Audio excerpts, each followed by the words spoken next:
Here be dragons! How you doing? This is Gray from Wakizashi's Tea House over in Japan. It's 2 p.m, Saturday afternoon. The sun's trying to burst in through the curtains over there. My lighting's going crazy, but you know what? I don't care, because I've seen a good movie. A surprisingly good movie. Because I first saw this as a kid, probably on VHS in the early 1980s. And I remember it being a bit dull, a bit kind of like, but I did remember that lake swimming scene. I'll just say that right now.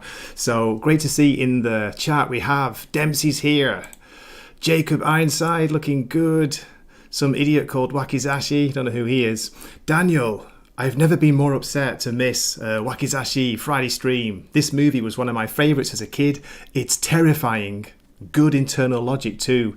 Thank you very much for supporting the channel, Dan. That's brilliant. Always so kind and great comment. Good to hear you enjoyed it too. Casey Charlie Chats is here. Hey, we have a good movie for the stream. We got Salty Travelling Sea, who's looking very positive. I think he's taking a leaf out of my book. Just saying. Hit that like button for Gray. Nosferatu, yes, like and subscribe. Is that your Japanese English? Please subscribe. Thank you very much, Nosferatu. Don't think I've missed anybody. Dragons are real, says Casey Charlie Chats. And speaking of real, let me bring in the one, the only, all the way from, where is it this time? I think all the way from North Korea, that's it. Salty Travelling Sea.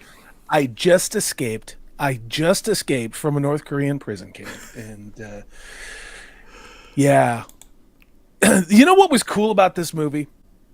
Was this movie brought me back to 1982 when I saw this on VHS. Because I think a lot of people saw this on VHS, and we'll get into it on your show, talking about this movie came out during peak release season in 1981.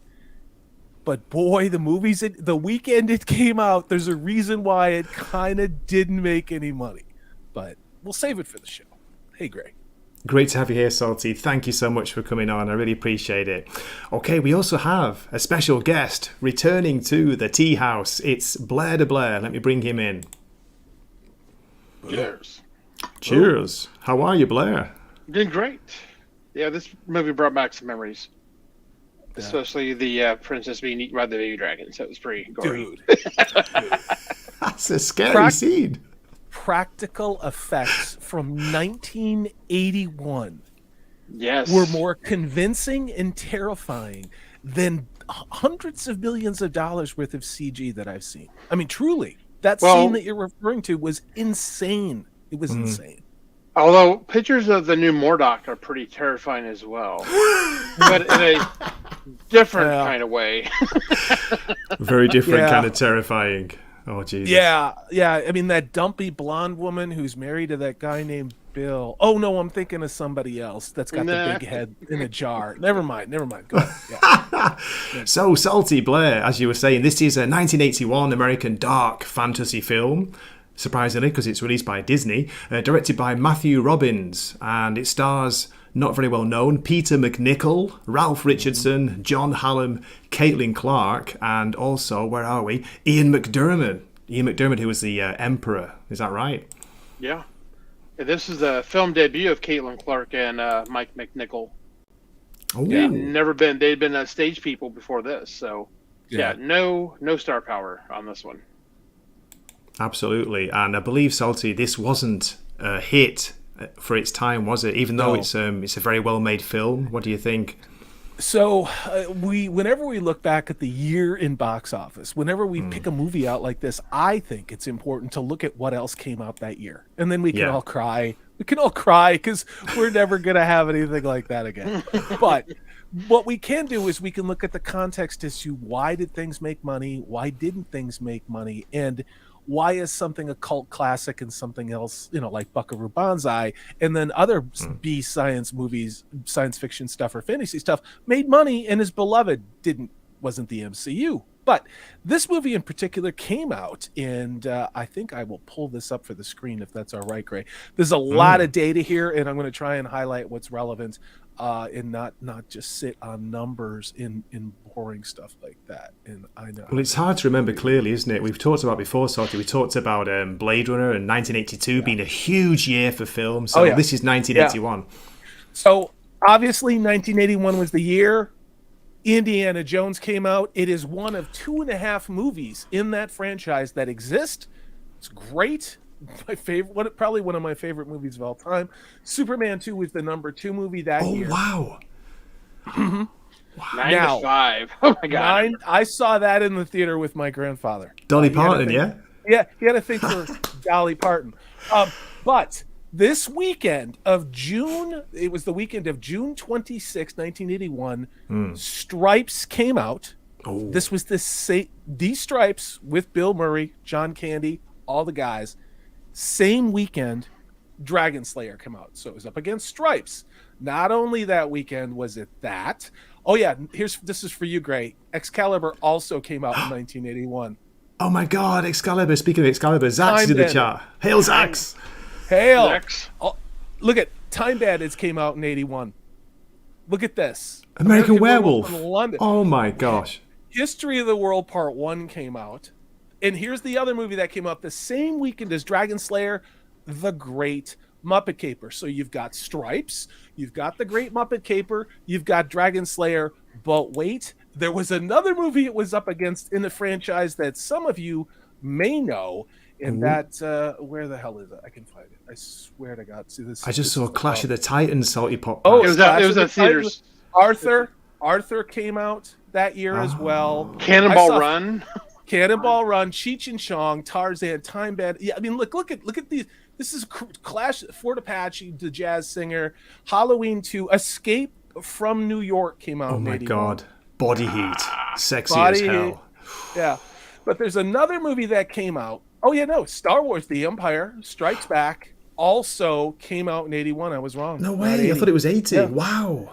I thought it was. Yeah, you're right. Now there is another movie, and I can't find it because I'm getting stream brain because it's been a long Scanners, week. not Scanners. Yeah. My other point of this is I believe it is a James Bond movie, For Your Eyes Only. Also yes.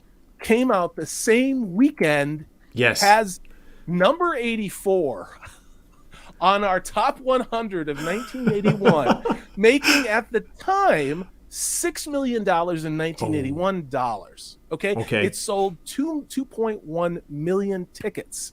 Again, came up the same exact weekend as Stripes, has a James Bond movie, has The Great Muppet Caper, and Dragonslayer. It had no chance. It had no chance. It didn't have stars. It didn't have anything else. It is interesting, though, if you look at the profitability, though, American Pop, Rankin and Bass animated show, made just a little bit less than Dragonslayer. And then, of course, we should review Heartbeeps, which is a very overlooked movie done by Robin Williams. I saw that in the theater. But I just wanted to give you guys some context to that as to how does Dragonslayer fit into our fandom? You know, especially those of us who are old, because apparently we're all old here. So, yeah. Just to see just a few like glimpses of what it was up against, that's unbelievable, isn't it, Solly? No wonder it kind of, not crashed and burned, but no wonder it wasn't a success. But I also heard it was seen as a very kind of a dark movie for a Disney film. What do you think, Blair? Blair, did you hear about that? Yeah, Blair, what do you think, dude? Well, I just rewatched it today because I saw it when it came out on HBO back those days. And, first thing you see is the Paramount logo, and then you see it's Walt Disney. I'm like, what? Yeah. But Walt Disney was doing stuff back then, like Black Hole, this. Tron the next year. Tron was in 82, because Disney was screwed. Disney was screwed financially. Yeah. Yes, they did not have anything. They were literally trying everything to stick. And, nothing seemed... Well, Tron was a big breakout thing, but not this one. Yeah. The other thing about this movie is I agree with you, Blair. I mean, in this movie at the time, and I remember being a kid catching Siskel and Ebert with my grandparents, and I was 11 years old when this movie came out, and talking about Dragonslayer. I was like, oh, I'm such a nerd, and I'm running to the TV to hear Siskel and Ebert. And they actually liked this movie. They gave it 2 thumbs up. One of the things that they said, and I found the transcript of their original review of this from 1981, and it said that this movie does what no other fantasy movie, including Excalibur at the time, did, which was to portray the Dark Ages has pretty grimy, depressing in the Dark Ages, as opposed to, you know, an idealized, you know, Arthurian type of a thing, or you know, something like, we didn't have Lord of the Rings obviously back then, or Sword in the Stone type of thing. No, people were filthy. There was mud that, you know, if you were lucky, if you lived to be 30, you were an old man. I mean, and this is what feudalism is, and they did a really good job of portraying it. Now, did that contribute to some of the challenges at the box office? Maybe, but I'm still going to hold the opinion that part of the reason this movie didn't do well is the time it was released up against a James Bond movie. Up against Stripes with Bill Murray, and then, you know, The Great Muppet Caper. So who the hell was going to go see this movie, dude? You know? No, nobody. You know, nobody. Yeah, but it looks awesome. Like you say about the medieval part, it takes place right after the Romans left. You know, right around 600. So you see, you know, some of the Roman stuff, but then it's like total, you know, feudal. Yeah. You know, people are getting dirty, and it's the beginning of the Dark Ages. It really was, because there was actually a unique, and this is true, there was a climate event that occurred long before Us with Cars and cow farting and all this other bullshit we're being told today. But it was actually the beginning of the Little Ice Age, which started about then and directly contributed to the Dark Ages being the Dark Ages, because people were malnourished, dying of diseases they didn't die before, covered in filth and shit. And that's where you had an elite that started to do feudalism because they were taking advantage of a bad situation, which is kind of salty. You just reminded me of Monty Python and the Holy Grail. There's a great line in that. You know, it's like, how do you know he's a king? Exactly. Because he's not covered in shit. He's not covered in shit. Yeah. Great points, by the way, guys. Great points about the medieval setting. The kind of, it is quite dark. It's dreary. It's grubby. It's grimy. As you said, you talked about Arthurian stories, Salty, and Excalibur coming out in 81 too. I love that because that shows both sides. That shows, you know, the idealized Arthurian high and the low of, you know, when like Arthur has lost the throne and everyone's like, you know, dying and in disease and stuff. So great. What's the word? Dichotomy there. Great. Yeah. Well, I mean, we have to talk about it sometime. There's a book that I encourage everybody to read. No one does. Yes. It's called The Drawing of the Dark. Oh. Look it up. It's called The Drawing of the Dark, and it's about reincarnation and Arthurian legends and the Dark Ages and other things like that. But of course, you know, what we get from that is the Fisher King, not the brilliant Robert Williams movie, Jeff Bridges movies from the early 90s, but really that whole thing of the rebirth and that, you know, the patriarch in the positive sense being tied to the land. And when the land is sick, that means the king is sick. And when the king is well, that means the land is well. And that's so important. And I'm going to mute myself. What is the secret, Salty? What's the secret that's been lost? You are the land, and the land is you. That's, oh man, that's Excalibur again. I'm getting chills just thinking about that. But yeah, great quote. I love it. I'll be right back. Sorry. No worries. No, just let me shout out in the chat. We also have Lady Balefire. She's listening on the way home. Great to see you. Great to, thanks so much for watching. I really appreciate it. And great to hear from you, Lady B. Also, Sean is here. Sean Estep, mate. I still haven't quite recovered from that Spider-Man issue, that review. Oh God, that was hard work, mate. But thanks for your comments and your messages. I appreciate that. Yes, KC Charlie chats. The land and the king are one. Yes, absolutely. Indeed. Absolutely. Okay, so can I bring up, got some of the cast members here. As you know, the not so famous Peter McNichol on the left. Before we talk about this, guys, I want to play a very brief clip where I think more people will know him from this. Here we go. He's Vigo! You're like the buzzing of flies to him. Oh, Johnny, did you back the wrong horse? Yep. Brilliant. That is so brilliant, dude, that you took that clip. Really. That's where you know him from. It's true. That's one of my favourite quotes by him. You are like the buzzing of flies to him. I got to ask this question. Who do you think was the weakest person in this cast? Oh, good question. Because Blair. You guys may not like my take, but I want to know what you guys think about this. Weak? Yeah. One of her traveling companions, the guy who becomes a priest. at the end. I didn't like him. I didn't think he was anything special. Yeah. What about you, Gray? I didn't like Peter McNichol in this. I'm sorry, I had to say. I didn't think he was very powerful in the role. He was a real. Well, it was his first major role. You were saying, Blair? Yeah. Salty, is that right? For me, it was him. Is that you, Salty? That was what I was going to say too. Yeah. And in the rest of the movie, you can kind of walk around it, but I'm not going to put him on the same level as Jar Jar Binks, but there are moments. There are moments, but I'm just like, I'm going to backhand you. Just could we get a cut without him in it? You know what I mean? Just like the rumored cut of the Phantom Menace with no Jar Jar. But yeah, this is a great movie, though. It's a great story. The effects are freaking amazing. I think this is probably, the best dragon I have ever seen done. Any fantasy TV show or movie ever. Yep. Many people believe the same thing. It is menacing. And Blair, you talked about that one scene. I want you to talk about that scene with the girl who's slipping out of the manacles and all the other stuff.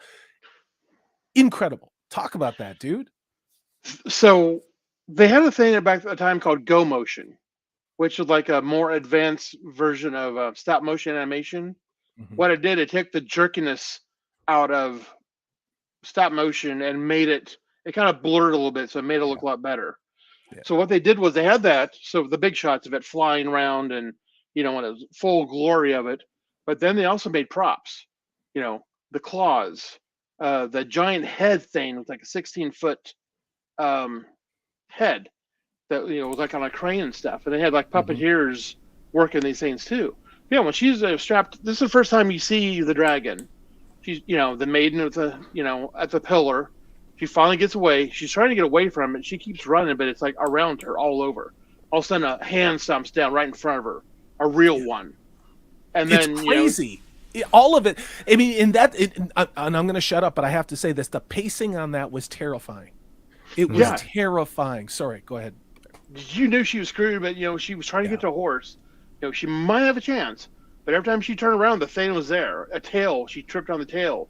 All of a sudden, it like lifted up and like spiked her with its spikes and impaled her and whipped her around. And then all of a sudden, she starts screaming, and then she gets, all of a sudden, you see the head with the horns coming up. It looks like the devil, and it goes full on flame on her, and she just gets barbecued alive. Yeah, guys, this comment by Zaxx, just what you're saying, Blair, exactly. The sacrifice of getting out of those shackles. It took her so long to get her hands out, and you saw them bleeding. You saw the pain. That was so compelling, wasn't it?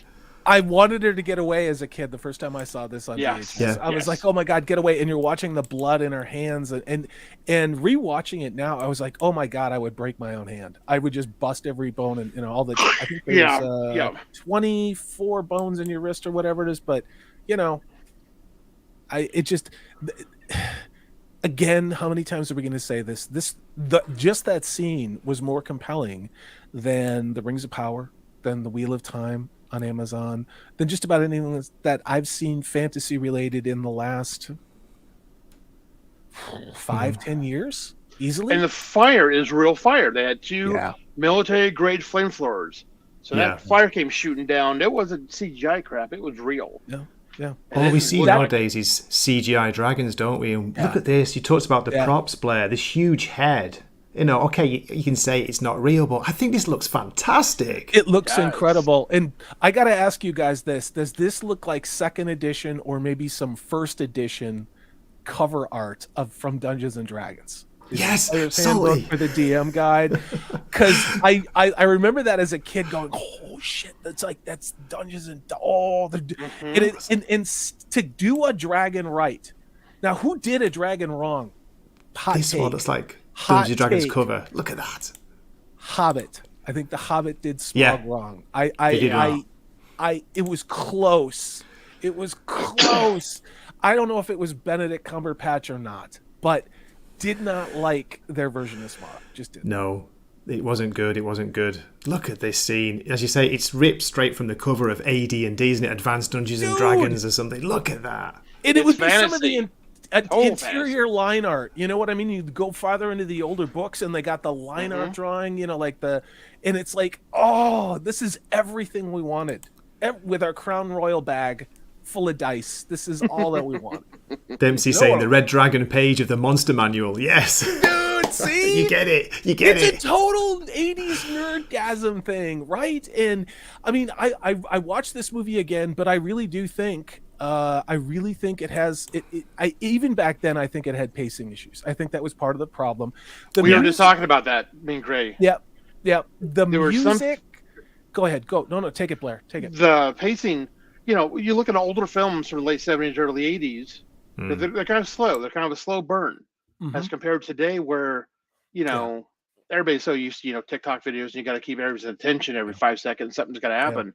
Yeah. But it's slow. But it does build some menace when it happens. And I think, like Gray mentioned, it really builds character development and story. It does. When you can have a moment to, talk about things or show things, I agree. I think part of it was the casting choice that we don't like. Yeah. If it would have been somebody else, because I mean, I was there. I was born in 70, so I am old as hell. And I remember things being a lot slower. And we all know J.J. Abrams with lens flare and 27 cuts of bullshit. I remember watching not Star Trek by J.J. Abrams in the theater, and my head hurt. Because it was just pop, pop, pop, pop, pop. There's no substance, but pop, pop, pop. I was like, holy shit. So we were just talking about this, as you say, before we went live, Blair. I was asking Blair, and what do you think about this, Saldy? Do you think it's a modern problem that we've got so used to these fast edits, these fast cuts? We've got used to shortened videos, TikTok generation, that we can't sit down and enjoy a kind of slower paced movie anymore? I don't think so. Okay, I would say generally yes. But I also think that is an outcome in a consequence of the type of stories we're getting now, in the casting of those stories. I can sit down and watch The Godfather, or even watch something like Close Encounters. It feels much slower than anything that's out right now, but you enjoy it. It's like being in the back of your grandpa's old Cadillac doing 55 when everybody else is blowing past you at 75. You're just enjoying the ride, That's how I feel about a well-done, slower 80s movie. E.T. was the same way. You can even say the same thing about Jaws. Jaws kind of goes along for a while, and there's a couple. All you have is music. So, I don't necessarily think it's a... everything needs to be, lens flare, lesbians, men are bad like we got now. You know what I mean? I do think that this movie, compare this to fantasy movies that came out around that time. Okay, look at Excalibur. Excalibur was definitely a slower pacing. What made Excalibur become a classic? And what's the difference between that Excalibur and Dragonslayer? Look at this dragon. I know. This is all you ever need from a fantasy movie on a dragon, right there. That's it. Look at the framing. Look at this as a composition. Look at that. You've got the mountains. You've got this eclipse going on. This is natural lens flare, by the way. This is not bullshit CGI. J.J. Abrams one. And the dragon. You can say, it doesn't look real when you see it in motion. I don't care. That is a beautiful picture. Yeah, I mean. And I think, Salty, you're talking about the music. It was all horns. So it was really trying to... And I personally, I hated the music. It was so... Oh, really? Yeah. It was so loud, man. It was like... That's part of the problem, is it kind of took you out of it. Now, you could look at other... Let's look at other fantasy movies from that time period. I think Lady Hawk came out in 84, if I remember correctly. But it just... The music... I think it would have worked if it would have been lower, but it was almost... Okay. It did take me out a little bit. It took me out. And I don't think it's because... I don't know. It just took me out. The reasons could be many, but I don't think it was appropriate for the film. I don't. Yeah, I don't think so either. I think another sound... But this was a popular soundtrack. It actually got nominated for Academy Awards and stuff. Really? At the time. But... I didn't like it. I mean, it was, like I said, it did take me out of the film. It was rather jarring sometimes. Like, Jesus, I got to turn the volume way down just because I'm getting blasted out of my house. Because I think that is part of the benefit of over 40 years, 43, 44 years of cinema in technology advancements. And then, of course, you can't help but compare any fantasy movie to what Howard Shore did with The Lord of the Rings, where you have absolutely perfect symphonic accompaniment that makes every scene count. And in the 80s, it was different. I mean, look at, oh God, what was that movie that was done by Emerson, Lake and Powell? Was it Hawk? I forget what it was, but somebody, it was terrible. Hawk music. the Slayer? Was it that one? Yeah, it was one? Hawk the Slayer. Oh, that fucking movie is awesome. I love the movie, but the music. Blair, yes. Disco flute, man. I know, Disco I watched flute. it just for you, dude, but the music is fucked. Okay, can we be honest about that? My point with that is that, I mean, I think this movie, God, I don't want to say this. This movie could be remade, but the only person I would trust this with two people, Del Toro and Jackson. Oh, yeah. Not a trilogy, but one movie. Yeah, one off. Yeah. We've got some love in the chat for the score. Oh no, well, not so much, but it's saying it won the Oscar, believe it or not. I got a comment on my Twitter post because I was sharing I was going to do this stream, and somebody said they loved the music, especially in the second half of the movie. They thought that the soundtrack was really good, so that's interesting to hear. But again, guys, going back to this, I know it's a not a great quality screen grab, but look at it. Look at the clouds in the background. How is this? How this to me is better than Game of Thrones. Oh God, yeah. This dragon is mentioned in the new dragon. What's the new Game of Thrones show going out now? House of the Dragon. Yeah. Whenever he mentions, this dragon's name is mentioned in the name of dragons that have been in the past. Is it Vermithrax pejorative? Yes. Sure, Nestep, thanks for that, mate. And George R.R. Martin says this is the best depiction of a dragon in a movie. This is his favorite dragon. And look at that wing. Look how it's torn. Yes. And look at the detail tail like that. And they even said the hands are like a duck's or a chicken's when it flies. Yeah. You saw when it palms his leg down, it's like a chicken leg. It looks like a chicken's. Yeah, what you call it? And he claw. Wanted it so that if it flew, you could believe something like that could fly because it's mostly shoulders. You can see the bone head. structure. It's because, I mean, again, not to get into bird anatomy and physiology, okay, but birds have hollow bones. That's why they can fly, so you'd have essentially the same thing with the dragon. So they were probably trying to, not to go down the Monty Python, what is the wind speed, the airspeed of an unladen African swallow, but you know what I mean? Like, yeah, exactly. It's just, there's a believability to all of this, you know? They did, and it also has that kind of like a bat design too. You really can see that. Yeah, it really looks beautiful, and this is one of those movies that I wish I loved, but the reasons why were the casting and the pacing. Even as a kid back then, was a little hard. The music was a little loud and blaring. Part of that might have been the way it was mixed for monaural. They didn't have Dolby DHX in a lot of theaters back then, so they probably were compensating for things. Maybe there's a remaster of this where the audio is better. I don't know. This soundtrack, I'll have to listen to it separate from the film itself. And maybe it is really good all on its own. But watching it, it was jarring, especially in the first act. It really was. Yep. Fair enough. We had a question before from Dempsey, Salty and Blair, who was asking, the Lord of the Rings and the Hobbit animated films were the high fantasy juggernauts back then, right? What would you say? I think you have to you have to set some scope around that statement. If you want to look at all of the fantasy that had come out to that date, I would say that the Hobbit was the animated Hobbit. Was a curiosity. Kids were into it. And there are probably dorks on college campuses that were totally into it. But I was a kid and I wasn't on college campuses, because I didn't go to Jeffrey's Island like kids do now.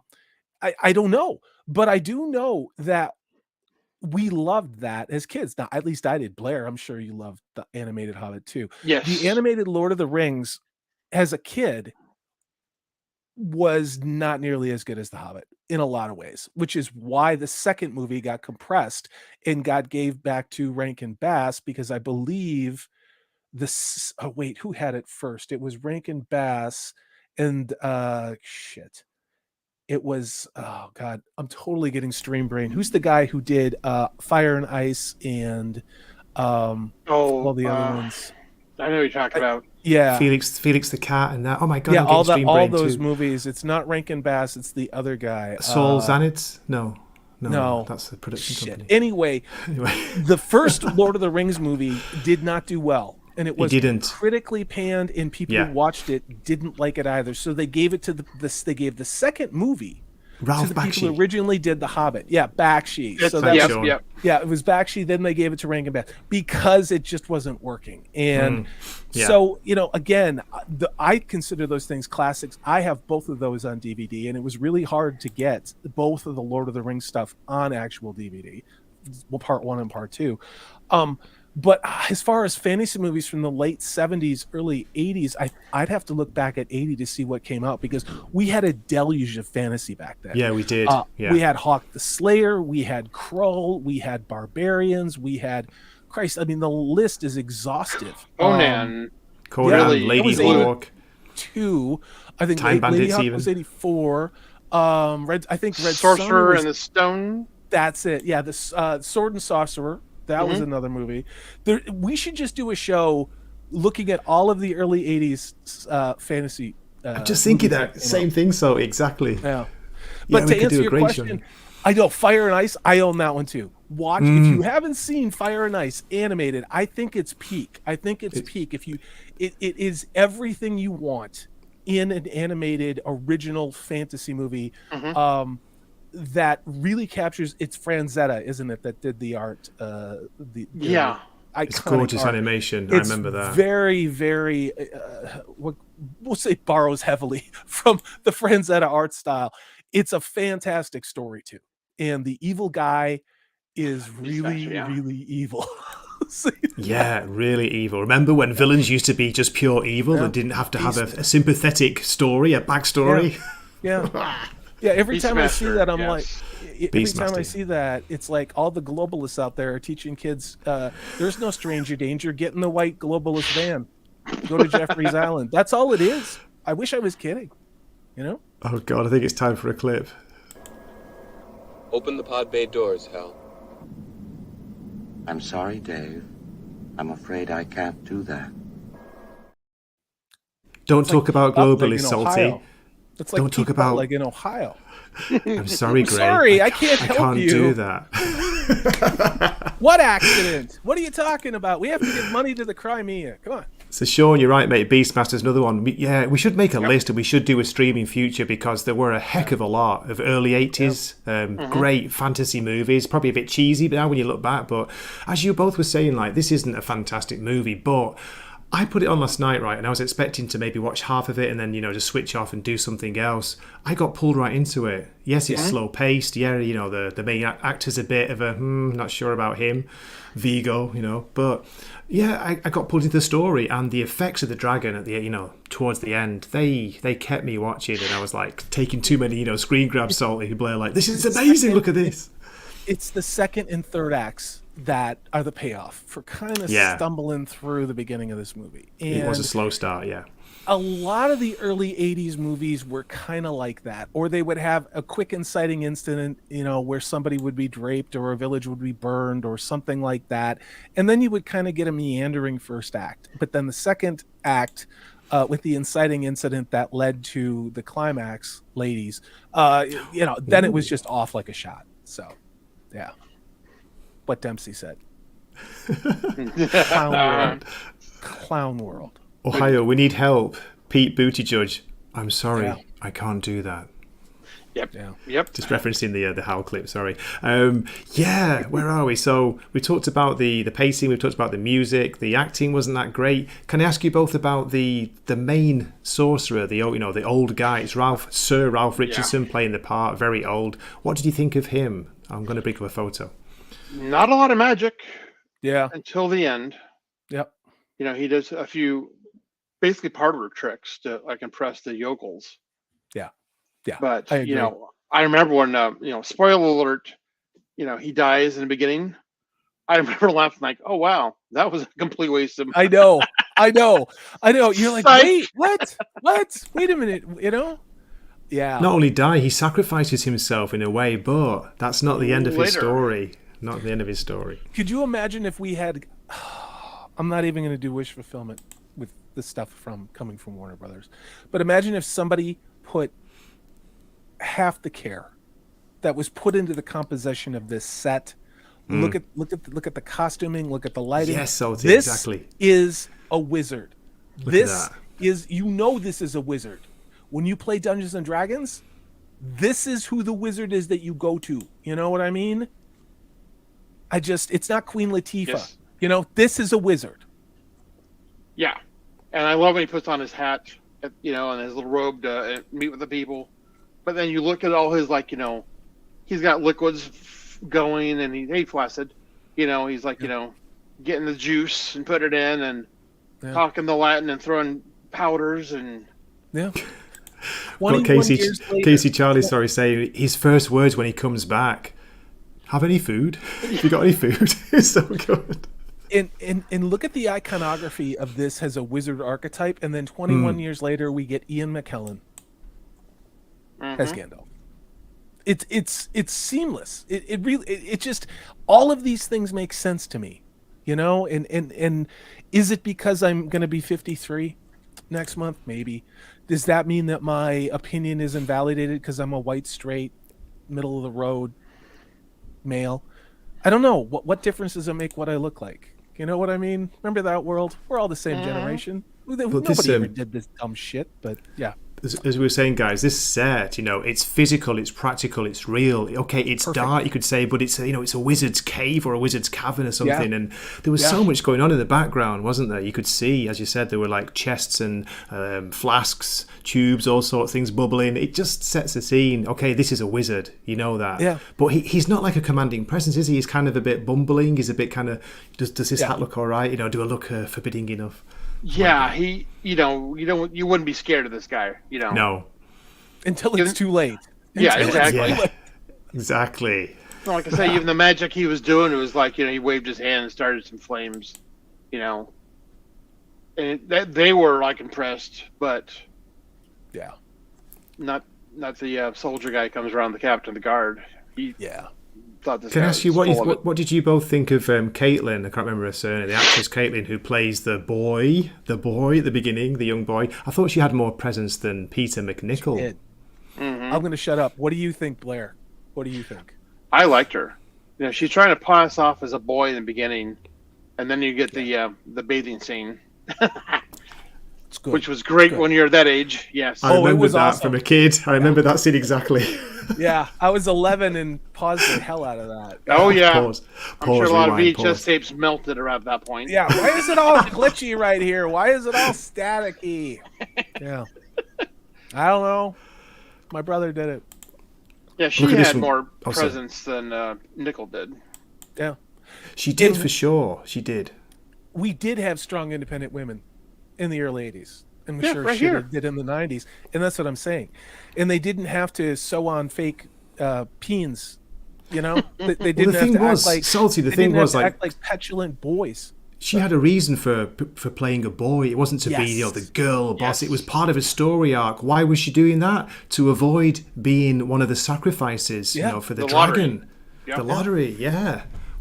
Well, as they've said about the Red Sonja movie, they're going to be producing that. They're saying that Oh. type of violence against women is not enough of an inciting incident to make a female character interesting. So now they have to update that as for a modern audience. What? Oh, This is okay. one of the most primary things: survival and overcoming assault. That's why movies like this work in our time. Casey Charlie Chats was just mentioning that in the comment. In the 80s, we went to the movies to watch people we wanted to be like. Yes. We did not have to see ourselves. We wanted people That's to look it. up to, people to like aspire to. Inspiration and aspiration. That is what it's all about. Indiana Jones. Yes. I wanted to be Han Solo. Never wanted to be Luke Skywalker. You know what I mean? Me too. I mean, all of you can run down the list. We talked about Stripes that came out the same weekend as this movie. Bill Murray's cool character who's like in the army causing all kinds of holy hell, being cooler than, it's completely ridiculous. But you wanted to be that guy because he's funny, he's drunk all the time, and he's getting laid by these hot chicks. You know what I mean? That's a fact, including including Sean Young. Sean Young, That's who right, was she was in in it. Blade Runner in 1982. Oh my God. A year earlier, was in Stripes, has the hot MP that Bill Murray hooks up with. There you go. But I'm not a true fan. I'm just a hater of everything, guys. Nosferatu, good to see you in the chat, mate. I always appreciate your support and your comments, mate. I like the movie Radio a lot because I see a lot of myself in the character, he says. Well, going back to girl power. Yes. She leads these people there, trying to save her village. The princess, once she gets clued in on the fact that she's been protected, she does the ultimate sacrifice to save the people.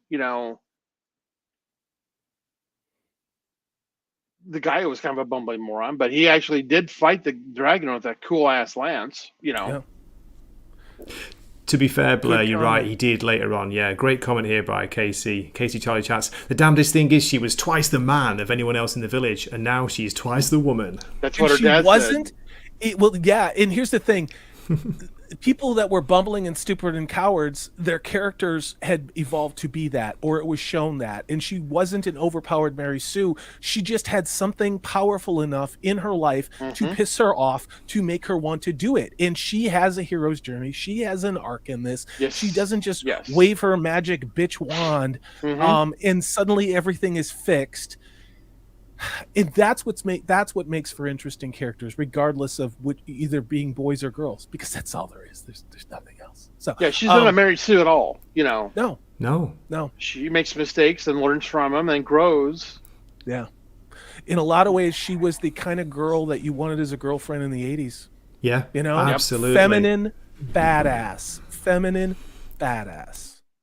She was character first, she was story first. That was the whole point. And it was a really integral part of the story, and one that if you don't know about, it could surprise you. But, watching it as kids, I don't remember for sure, Salty and Blair. Yeah, I guess she was. I wasn't sure if she was a woman or not, a girl or not. But when you're watching it now, as an old man, basically, you can tell straight away. Yeah. Especially with all the stuff going on current day.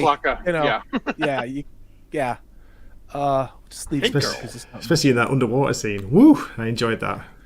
I miss it. Very briefly. A very brief glimpse of side boob from a Disney movie. Very rare indeed. I'm surprised they've not re-edited it, Salty.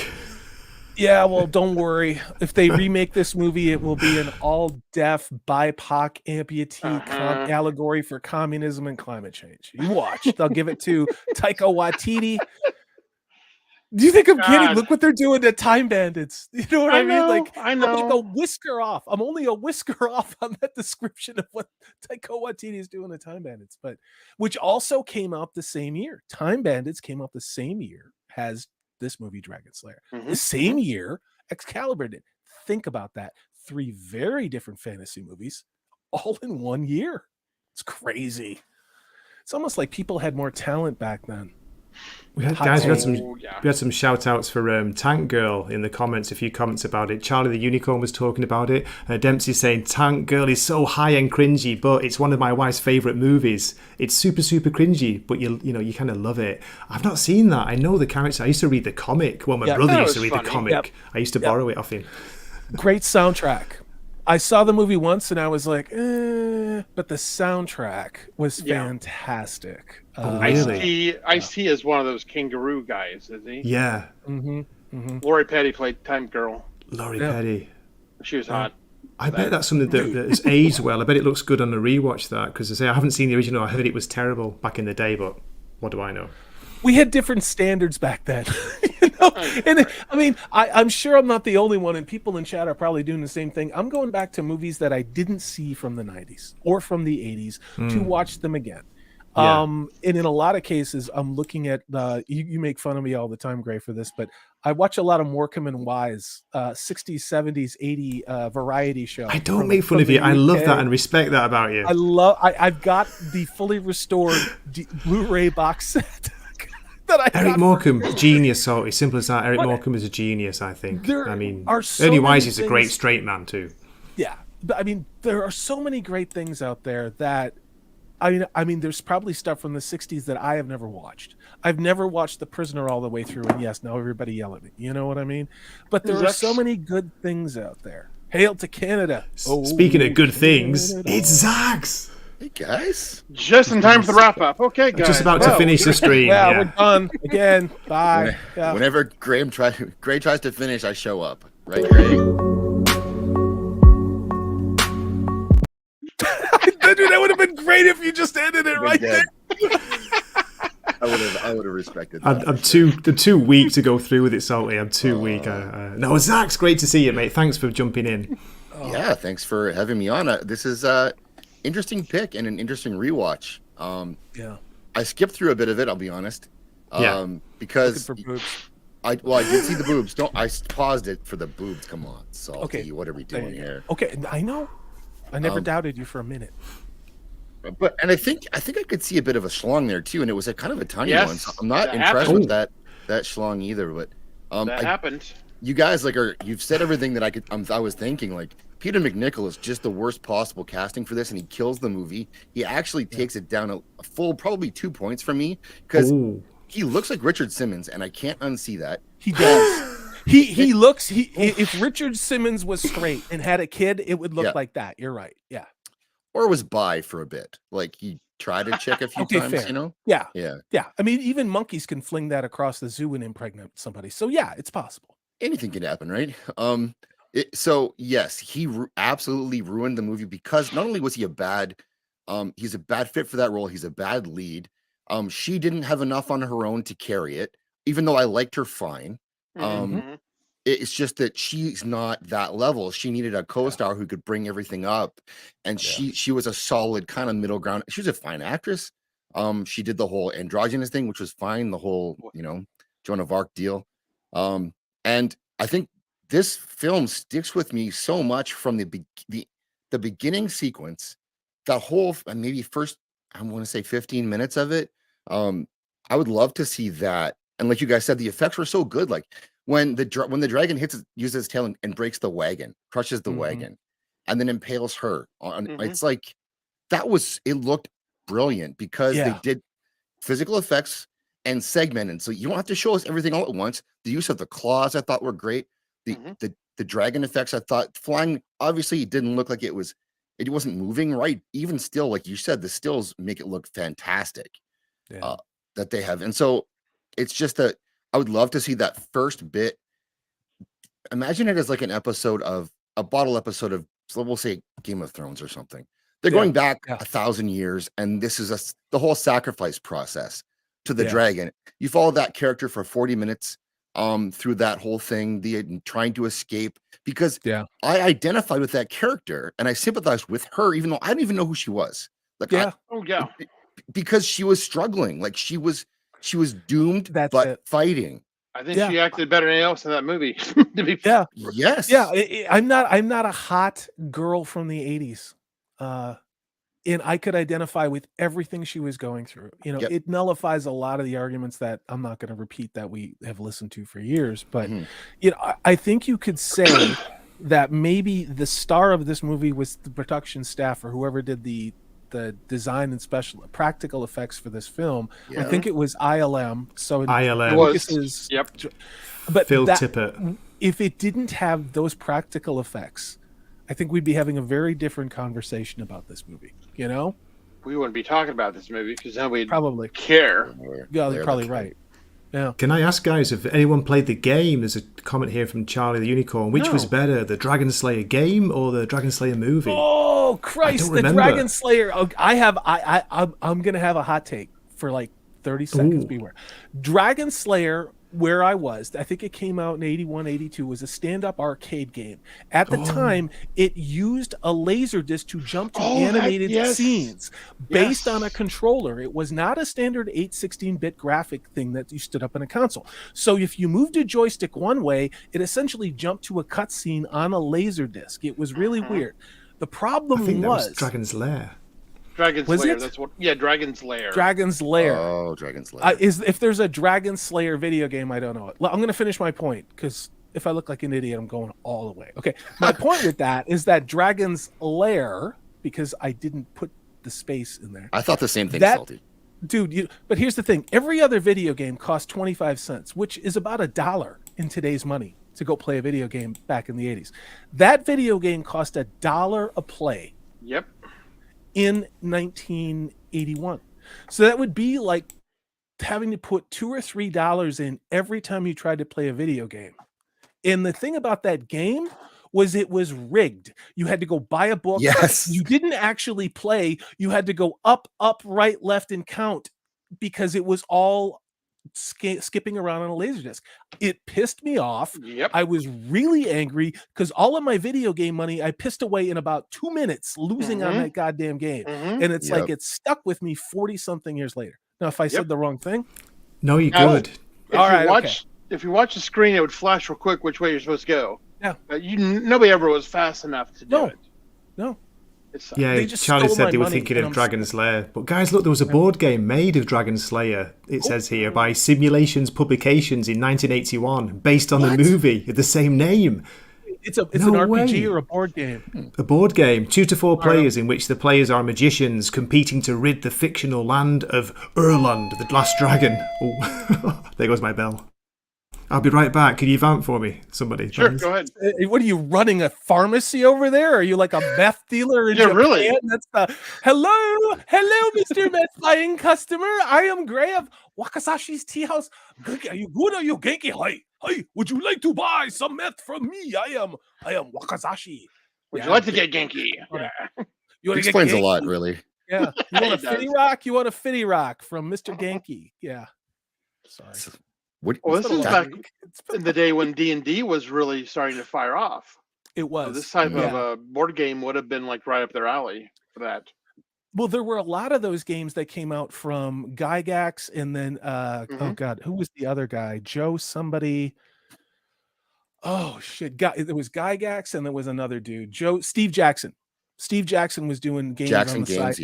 Yeah. So a lot of people. There was a game called Diplomacy. There was these were board games that you use little cardboard printed cutouts and put them on hexagonal paper and roll d6, and it was complicated and it was a lot of reading very small print, and it wasn't necessarily fun, but it was what we had. And I wonder if that's what this game was like.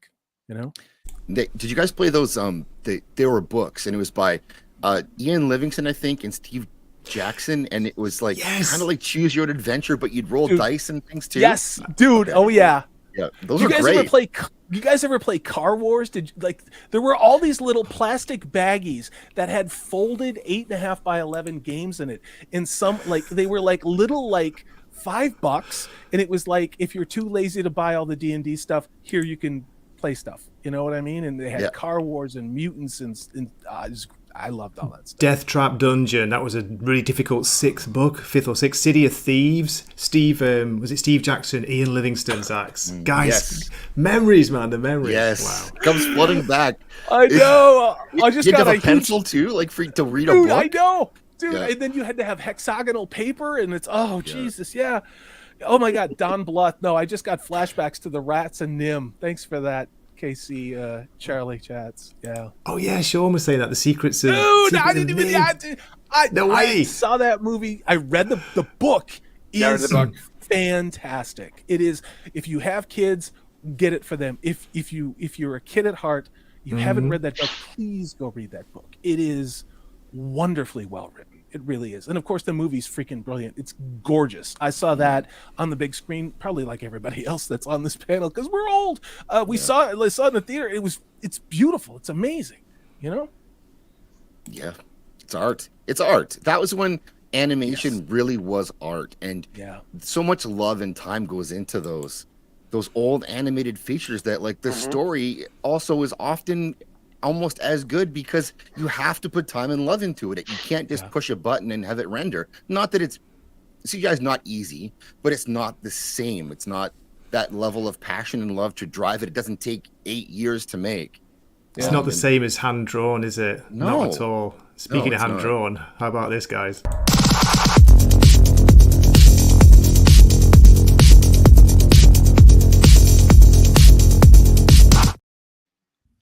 That's cool. I was God, I waiting love for Akira. boobs or machine guns. Boobs There or you go. or both. Or boobs No with boobs, no machine guns, but it's really good to get your takes, Zaxx, and I really appreciate you watching the movie for a change to review it. That's a strange change for you and your review policy. It is. I love it. Yeah. Well, Dude, Zaxx, isn't it trippy that in 81, this movie came out the same weekend as Stripes? What was it? The Spy Who Loved Me? And oh Christ, what was the other one that came? Muppet the Great movie. Muppet Caper. Yeah. The Great Muppet Caper. Can you imagine? We don't even get that many movies in 5 years that are good. You know what I No. mean? And they did it No. in one weekend in 1981. well, and there was nothing this style, or very little at that time. They're starting to come out with some of that stuff, but really, it was like an oasis of fantasy. And even though it wasn't the best, and especially upon rewatch, it is slow. The middle portion is a bit of a struggle, but if just for that taste of a dragon and a maiden and some magic, like that's what it was that or not much else for us at the time. Yeah, so and it was so well done. I mean, again, so well made. I am not overstating the fact that this dragon, I think, is the best representation of a dragon that has ever occurred in cinema. It really, because it's all practical effects for the most part. And it's not a perfect movie. It maybe hasn't aged as well as it could. I don't want current year Hollywood to go anywhere near it. But Right. it is entertaining, especially the second and third acts, you know? I mean, really, if you think of the casting, though, this was 2023 casting. What do you mean, a woman playing a boy? A woman playing a boy and a lead that's okay, all right. a little beta. Yeah, you got the Dude, like, But it's awful this is white. today. I'm just saying, you know. True. It's not a very diverse Middle Ages or not Yeah, even Middle really. Ages, pre-Middle Ages, is it? What would you say? Yeah, because that's not how the world actually worked. But yeah, Exactly. Yeah. I know. Zaxx, we were nerding out over this image, this Dungeons and Dragons style image. Look at that. Look at his claw, his hand, his wing. Look at it. Yep. I was listening, you guys. It was the Monster Manual stuff too. It comes right back at you. All of that. Dungeon Master's Guide. totally. Yeah. Dude, totally. There's handbook. Nosferatu the Vampire says hand-drawn animation will always be the best. 3D animation is lazy. I think he also it was Dempsey that said this makes him very nostalgic, makes him want to bust out the ColecoVision and have some fondue. I was there as well, Gandalf, for that. You ever go to a rummage sale, those of you under the age of 40, and see this weird-looking pot thing that has these long forks that are color-coded? That's for fondue. Was a big deal in the 70s. What do you know about food? You're English. You think if you put up like a frilly toothpick on a pickle that it's like hot cuisine. Don't even start. All right, so we calm down. Don't you fancy some fish and chips or what? All right, Governor, we'll go run down to the pub and get me a spot of cod, eh? Eh? Have some mashed peas and Yeah. Again, guys, but to bring it back, this image, I know it's Yes. dark and whatever, you can't see it clearly, but that's what makes it good. Look at the colours, the colour of the dragon. I love this colour. Yeah, it's great. Yeah, man. Okay, we're not going to go on too long. We're coming up to the hour mark, so I think this has been perfect. Solly was talking about maybe you have something to do or you've got to jump. Are you okay for a few more minutes? I'm good for another 15, 20 minutes. It's totally cool. Great, that's I am brilliant. gonna Zaxx get is here another now, so beverage. I don't want to finish. Don't want to finish too early. Don't finish all over me, Gray. Come on. I'm glad I wasn't on screen for that. I'm going to make it. I'm curious to know who else was considered for casting. Like, have you ever heard of that ever? That there's been, because this is not like, we know all the cursed casting stuff and the other alternate castings for other big films, but for this one, I couldn't find anything about it. Yeah, it may not exist, but I think that like there's something to the practical effects and that the care that has to go into them. It's similar to hand-drawn animation where you want, like, there's people involved that have to go move this thing to look like this and do this thing, and it's to have that collaborative process. It's different than just, we'll fix it in post, which is what they do now. They had a lot of puppeteers maneuvering all those, even the little small dragonettes. They were like puppets. ran by 2 or 3 people from the floor. Yeah. And then the dragon head and the tail and all that was, it was like a pneumatic. It was like, it was on hydraulics, because it was 16 foot high. You couldn't just pick it up by people. Right. But, to move the mouth and some of the hand stuff, and the tail especially, But I think one of the things about this movie that stuck with me for so long is the locations.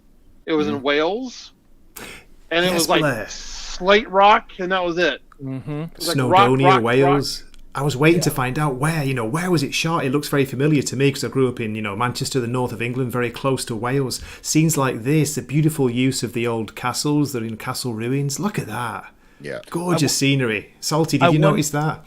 Yeah, I wonder how many Y's and R's and W's were in the name of the town in Wales where this was filmed.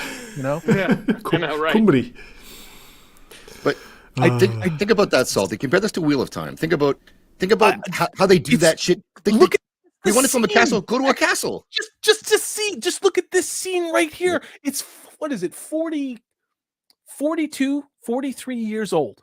This looks like Robert Jordan's world. Okay, It really does. It does. And you had mentioned while I was pouring a healthy dram of bourbon about the cursed casting for this. So one thing I remember reading a couple of years ago, and I can't pull it up, was they talked about this movie and the challenge of this movie in that it's not so much cursed casting, but because of the background of the creatives on this, being in the back-end production, they were so focused on wanting a special effects forward and things to look lifelike that they really didn't think about casting. And they really kind of just went with, seriously, it's like, oh my God, we're going to get ILM in here. We're going to use all of our technical prowess and background production stuff. 25% of the budget went to the dragon itself. That's it. And they were like, well, who cares? We'll just put a kid up there.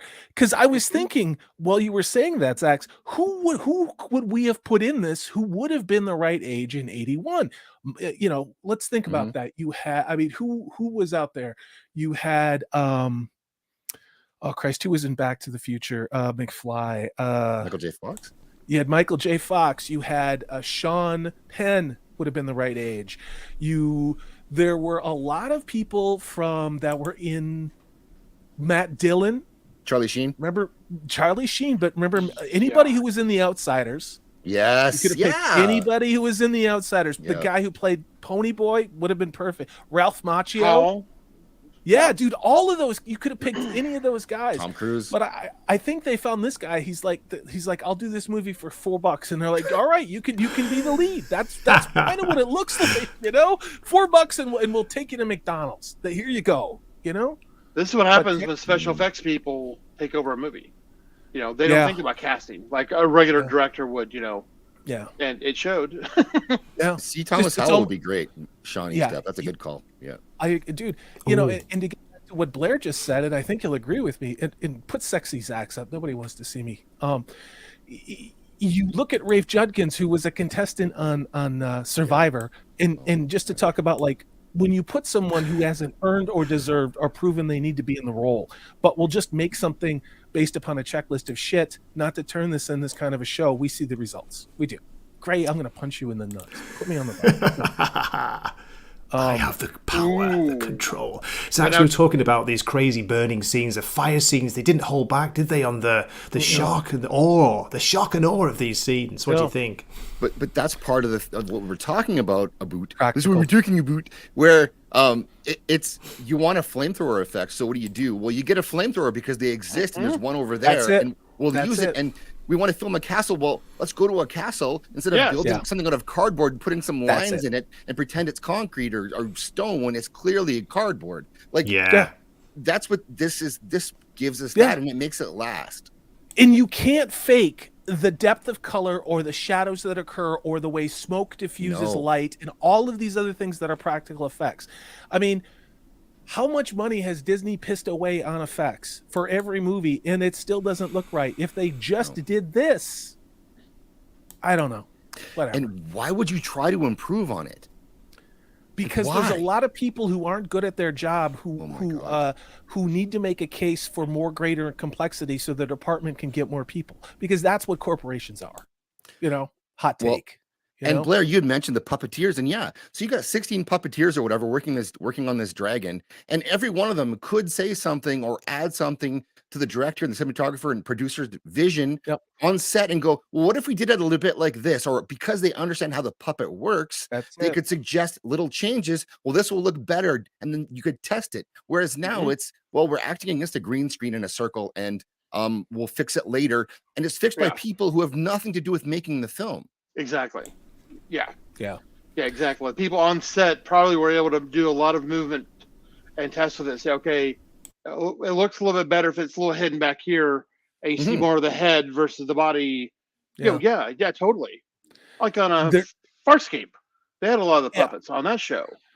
And the very next year, in 1982, obviously we all know what a great movie year it was. There was another movie that was very puppet forward, and I wish we had Snowdub and Floral and other people who are puppeteers. That was The Dark Crystal, which was essentially all freaking puppets. So you gotta wonder if this guy maybe wasn't a little ahead of the curve with what he was trying to doing, because certainly the things that he did, somebody else copied and then made The Dark Crystal, which was also not a box office success.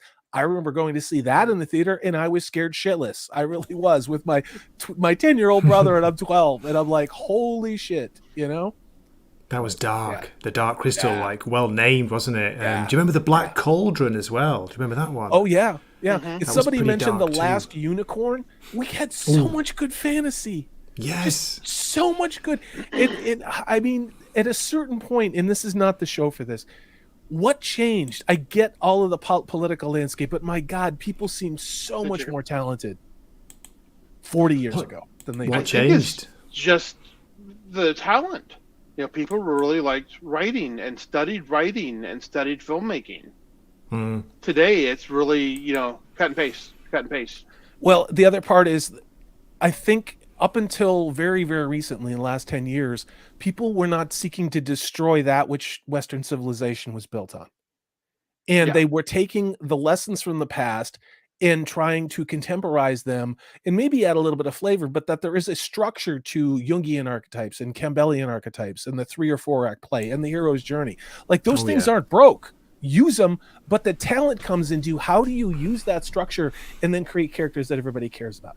And now we don't have that 4 act play. We don't have the hero's journey. We don't have the archetypes, and we have characters who nobody gives a shit about. I wonder how that happened. Yeah, the Mary Sue type and the her story. Picard. Yeah, I think that back then too. I guess I'm just guessing this stuff, but I'm assuming that back then you're making a project that you're going to put all of yourself into it. It's not just a job where now it's, well, I've got a job for 6 weeks and it's on this film and then I'm on to the next film and I want to get my next job.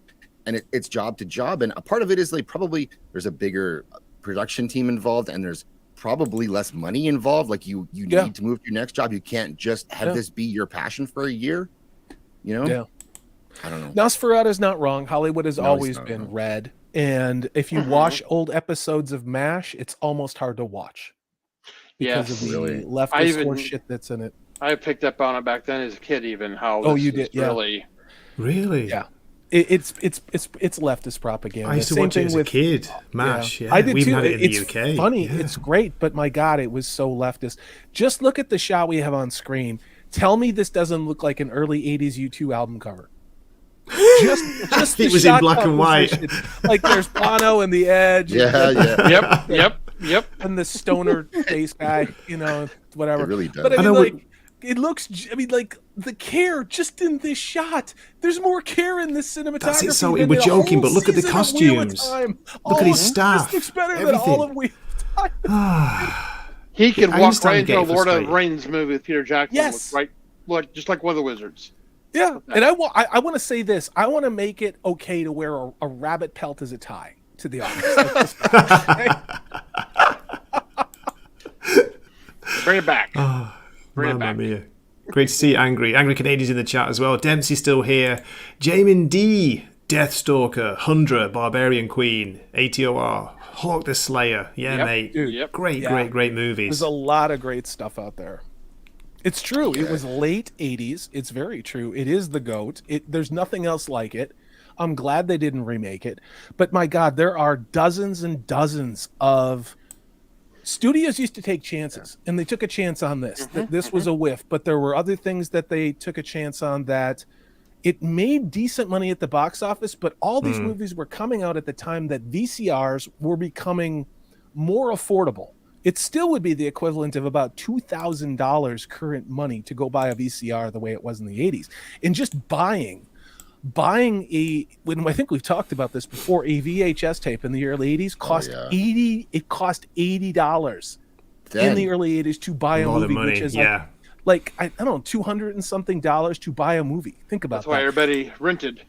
That's why VHS rental stores took off and printed money. Yeah. We've heard this before, guys. A comment just highlighted from, is it Atris or Atris Miniatures? Great to see you, man. Hope you're good. Hope you're Genki. I think the reason a lot of modern fiction sucks is because the people writing it have no life experience. For example, Tolkien, C.S. Lewis were World War I veterans. Yeah. Yeah. I mean, think about the things that, I mean, I'm only 53, but by the time I was 18, I had been living on my own, was going to community college, working multiple jobs, had a serious girlfriend, bought my own car, and worked on it. Yeah.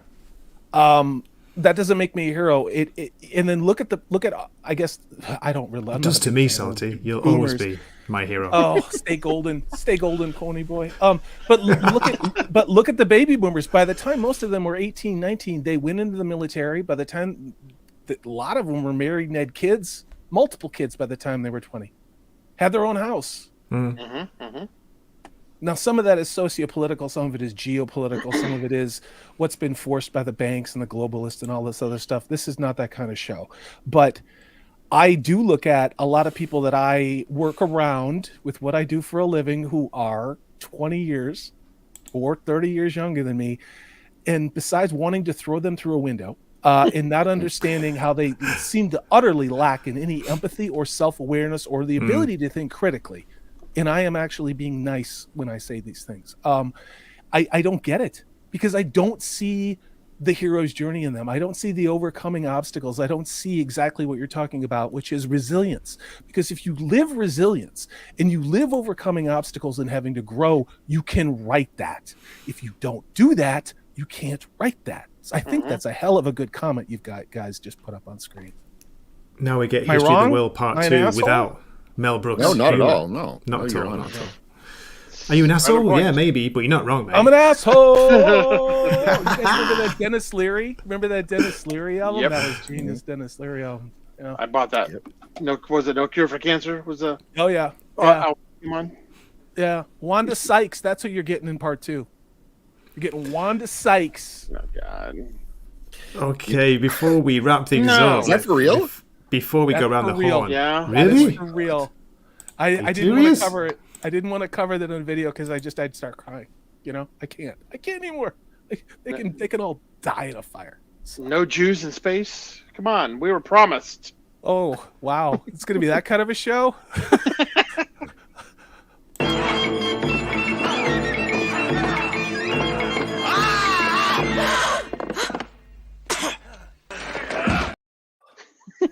So before we finish up, guys, what would you give, if we're going to give a rating, or maybe not a rating, would you recommend people watch this who haven't seen it?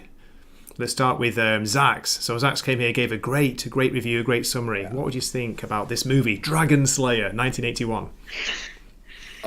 I think if you missed it at that time, then I would say to watch it. I don't know if it's the kind of thing I would make my kid watch. That's kind of the way I would look at it. It's worth watching, but I don't know if it's one of the best examples of stuff from that time, unless you're like you're like us and you have some nostalgia for the era. True. That's where it's kind of a cop-out answer, but it's true. Like depends how much time you have and how much love you have for that genre. I think that I watched it again. I did not enjoy it, but I did skip through parts of it, and maybe that's because it's 2023, and maybe it's because it was just kind of dull in the middle. I don't know. So it was back then though too. It was watching it as a kid. It was for a kid. So we said that, didn't we? As kids, it was a bit of a drag. That's cool, Zaxx. Sorry, carry on. Come on. No, that's it. I would say that it's not a waste of your time. It's just that I don't know if you have to pick out of options from that era that I would pick that. Yeah. Okay. Fair point. And thanks, Atris, again. He's just saying, thanks to this stream, I realised Dragon Slayer's coming out in 4K next month. No way. Look at that. See, somebody's gonna have to get that. We have to hang out and stream because I want to see if they can clean it up and what it looks like. Yeah, Especially Because that way side we get to boob see scene. the side boob in 4K. Yeah, exactly. Yes. Great minds think alike. Just DOM, dirty old men, aren't we? Jesus, me if you salty. could, I want to see the No McNichol cut. If we could get that, Daniel, in the chat, I would definitely recommend that version. Yeah, yeah. Just like I said it before, like the no Jar Jar Binks version of the Phantom Menace. I bet you it's a whole other movie. Yeah, I'm telling you, it's if it's just the dragon scenes, I'm sold. Oh If yeah, it's- me too. Blair it's was saying that McNichol as in the well. woods. Blair, you love the dragons, didn't you? The Yes. different models they had for the dragon. It was epic. Yep. I would like Zaxx mentioned. Yeah, I would recommend it, but there are other movies from that time period that would be more entertaining. I just watched it today and I was entertained because Yeah. it'd been so long. But Yeah. like the Sorcerer and the Sword, The Sword Sorceress and and the Sword, Yeah, yeah. and a few others like that were better. Mm-hmm. But yeah, this is definitely a good. Let me throw a question at you guys then. You've already sort of touched on this earlier in the stream, but where would you put this? Say 81, 82 of your top 10 films. Would this make your list? No.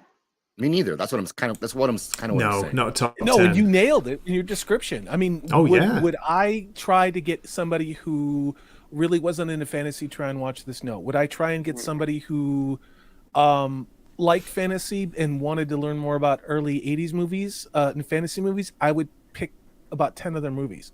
Exactly. Yeah. But that being said, if you are a guy like Zaxx says who has some depth, or woman, or sorry, I'm going to use gendered language and we can all just survive. If you're somebody who enjoys this and maybe you haven't seen it, it's worth a watch. I would just say, temper your expectations and realize that the star of this movie is the dragon and the princess, and not the star of this movie, which you will kind of be annoyed with through most of it, if we're honest about it. But yeah. Very fair summary. Me too. I wouldn't say like rush out and go and see this, but if you've got a deep interest in fantasy and you haven't seen it, I would definitely watch it. I think it holds up as a very well realized, very well produced fairy tale stroke fantasy movie. By the way, I forgot to even bring this up, but what did you think of the way they brought Christianity into it in the second half of the movie? The way that they were playing up the dragon as, he was called Lucifer, wasn't he, as like Satan, the devil, and the priest was going to fight the dragon with prayer, and then he got burned to death. Poor Ian McDermott, the emperor. Well, the funny thing at the end of the movie is that the congregation comes together and say that our prayers brought the beast down. Yes. And then the king shows up, this big giant ass sword he can barely carry, and stabs it. Yeah. And his flunky declares him the Dragon Slayer. Meanwhile, these two are looking at each other like, "What the fuck?" But yeah, it's like they said that's what makes this movie timeless. The magic is leaving the world. Yeah. Yes. Christianity's coming, and they alluded to that magic is leaving, and the dragons are leaving too, and it's now Christianity and all that. It's the same theme that the animated Beowulf movie does a really good job of talking about, where I don't know how we should cover that because I feel strongly about that movie. I do. Haven't seen that in a long time. It is the same theme where you have the pagan things that are real so long as you believe in it and you provide prayer and power, they exist. And when the Christianity starts to come there, that's when those things start to diminish and lose their power. It's the same. Interestingly enough, that's the same theme that is in American Gods in the book, not the shitty Amazon adaptation, which is total garbage. But read Neil Gaiman's American Gods. Read the book over and over and over. I read it once a year. I have the non-Amazon logoed version of it. You can find it on eBay. But it's the same theme where deities and belief systems, things don't exist unless people believe in them. And that's what this movie does. A lot of stuff that came out in the early 80s, that would have been considered to be not leftist, but it was against the norm in a lot of ways, because this country and the way I grew up, it was still very Judeo-Christian and everything else. I think we've swung way the fuck away, too far away from that now. There's got to be a middle ground between this insanity we're living now and maybe the satanic panic where my parents threw away all my Dungeons and Dragons shit Oh yeah, You know? yeah. We were talking about that before, didn't we? With Stranger Things, Volume 4, didn't Yeah. we, Salty? And Dempsey Yeah. mentioned that in the chat with D&D and the Satanic Panic. I remember that. Yeah. Yeah. Definitely want to cover more of these. We've got Daniel saying he doesn't rate it as a top 10, but it's not up there with Krull or Beastmaster. Now, I want to cover both of those now. Do you? Let's do it. I think we should Yes. watch Hawk the Slayer. You want to talk about a painful soundtrack? Oh, there it is. Yeah, baby. Ooh. Yeah. Dude, that's hot. Is that the sequel, That's Blair, awesome. that Garth Ennis is writing? Has Yep. written? Ooh. Rebellion came out just last year. Any good? That's They- awesome. Oh yeah, I haven't read it yet. they wanted to do a sequel, but it didn't make any money at the box office. No. They tried to make a fan thing too, it didn't work. So finally, this is like the only official, like continuation from the movie is this comic series, which is really good. I enjoy it. But yeah, we should definitely do Krull and Beastmaster and all those early '80s. Yeah. And there's one where it's all these naked women who are barbarians and sorceresses for like 80% of the movie. It's 80s bush and boobs. They're running around with sword. It's a great movie. I don't What's his name? David Carradine's No. in it. Yep. Sword and the Sorceress. Mr. David autoerotic Uh-huh. Carradine. He talked about that. The director was really into That went a weird direction I wouldn't expect. I know. the head actress. I'm just reporting the news. I'm not making it The head Canada. actress was had her boobs throughout the entire movie. You can't. That's show what I'm this on saying. TV. We You have can't- there's to no watch cut. that. I And definitely then want to one watch that chick- now. The one chick had 4 boobs. Yes. Yes. It was again. It was like the triple-breasted whore from Douglas Adams, The Hitchhiker's Guide to the Yeah. Galaxy. But this Yeah. is 4. This is like anatomically correct if you're a Yeah, she mammal got- yeah, and had it's- boobs. Yeah. Salty, Three's you got a good, recommendation from Sean Estep in the chat. Please check out Prisoners of the Lost Universe. I don't I know will. it. Brilliant. I Thank will. you for the recommendation. Yeah. We'll have to look it up. I think if you're going to be working in effects, or if you want to make a fantasy film of any kind, you should be forced to watch this movie. I think agree. Oh, those yeah, are yeah. so like Oh. you can't do it better than they did it. So you have to learn from this for sure. Oh, this is cool. Rest for Fire, yeah. All right, we might have to check this movie out and watch this too. Great, thank you for that recommendation, Sean. Yeah. That is freaking Thanks, brilliant. Sean. You also have a super chat from our man, Daniel. Daniel is here again with man. He's unbelievable generosity. Thank you so much for supporting the channel. Caveman 1981 with Ringo that. Starr. Perfect for me. My grandpa dragged me to go see that goddamn thing. I was bored the whole time. Oh my god. Oh my god, Yeah. is it bad, Salty? I don't even know I it. was 11, dude. I wanted to see Indiana Jones and lasers and boobs. I didn't really want to see Ringo Starr. You know what I mean? I'm sure it's a great movie. No disrespect to anybody. I just, I was 11. I remember it. Yeah. Yeah. Speaking of Ringo Starr, I've been one of the lessons that I'm teaching. The teacher likes to play Yellow Submarine, the song from the animated film, and I want to rewatch that now as well because I forgot how amazing that looks. The Yellow Submarine. We've got to watch that sometime. Anyway, this is amazing, guys. I don't even want to stop now, but it's time to wrap things up. So we'll go around the horn. We will see what people have got coming up. They want to shout out. So we'll start with Salty first. What have you got, mate? Coming up soon. Any Probably woo-woo? Yeah, probably Wednesday. I may be doing something this weekend. I don't know yet. Life is coming at you fast and other things like that. YouTube is not being kind to a lot of people right now. Nope. Say that. A lot of people behind the scenes are finding themselves being demonetized on virtually every stream. You guys don't care. No one's whining, but I'm just saying it's a little demotivating. So probably going to do some. We're probably going to do some woo woo with Purple Valkyrie. Maybe do some other videos. Definitely not going to run with any more of the nonsense we got from Warner Brothers last night. So no, thanks for having me on. This is a lot of fun. If you haven't watched the Nerdporial reactions to Picard Season 3, check that out. Gray was part of that stream tonight with Steve and Nerdporial and Alex from the White Cloaks. That's a really good watch too. Thanks for having me on. I hope this weekend lasts a long time. This was fun. Thanks a lot, Saudi. Thanks for coming on, mate. I appreciate it. Always welcome. Let's have Blair to Blair. So, Blair, what have you got? Are you going to be on one of Roman's streams coming up, yeah? Yeah, not the next one. It's a Last of Us reaction, and I'm skipping that whole series. Good. So I quit. Yeah. Sorry. Whatever happens after that, we're looking at. We did our big John Carpenter show last night, which was just awesome. I wanted to be a part of that, but I was working. I know. So check that out. But then I'll be on a Roman stream pretty soon. So yeah. Great. Sounds good. Again, thanks for coming on, Blair. I appreciate it. And thanks for the recommendation. Thank you very much. This is a good time. Yeah. Yeah, Atris, mate, I just recently watched Beastmaster. It's great sword and sorcery camp. Yeah. Is that the one with, is it Mark Singer? Yep. Mark Singer? I've got the name right? This first one? Yeah. It's such an over-the-top, fully 80s Coke movie. It's just lots of half-naked running in the sunset type of a thing. It's just brilliant. It's me and Zaxx in our dreams, isn't it, Zaxx? Who's the head bad guy? Yes, great. Dude, I know. Rocky Rip Torn. On the beach. He was insane in that one. Yeah, Rogue, Lady Hawk and Hawkins Slayer. I love them both. Yeah, Rogue Thinker, thanks, mate. No worries, you came in late. No problem. It's great to see you here. Have to watch later. Dragon Slayer is one of my favourites, he says. Lady Hawk, Hawk the Slayer, both great fantasy movies. We talked as about well. all three of those in context Yes. as well. So yeah, check it out earlier in the stream. So, Zaxx, how about you? What have you got coming up?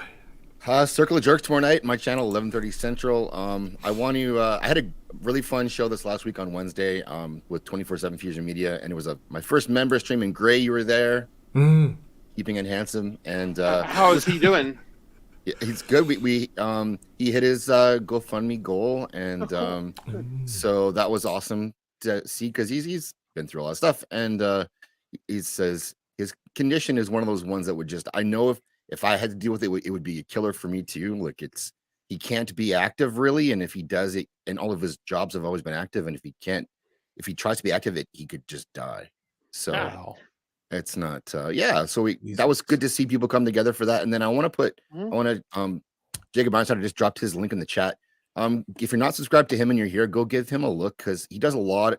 He does a lot of work, and his shows, his throwback shows, are fantastic, and I know how much time it takes to put together those slideshows that he does to review those films, and so please go give him a look. That's Popcorn Tuesdays. I've been on a few of those that are really good. Good shows. So that's it. That's what I got. Great shout out, Zaxx. Yeah, really good, really good. It takes a lot of work, and good to see. I think he's enjoying himself with that, isn't he? He's getting really into it now. Jacob, he's live streaming a lot more regularly. Yeah. It's good to see. I like to see that. It's fun, and it's hard work, and he deserves some eyeballs, I think. Certainly does. Yeah, great time in the chat. We really enjoyed it too. It was a really good conversation. Asking what's for next week. Well, we'll have to talk about it after we finish, guys. But I think it could be one of any, Beastmaster, Hawk the Slayer, one of those. What do you reckon? Should we keep a fantasy theme? Should we keep it 80s camp? Let's talk about it after the show. I'm kind of feeling like maybe we should pick something else, maybe a completely different genre, like science fiction or 90s or something. But hey, it's your show. What do I know? I know. All I know is I know nothing. That's the most important thing. Okay, so again, thanks so much for watching. Really appreciate it. It's great to see you all here. I think we peaked at 16 for me, so that's huge for me. So I'm really, really happy about that. You brought sexy back. Right. Zaxx brought them.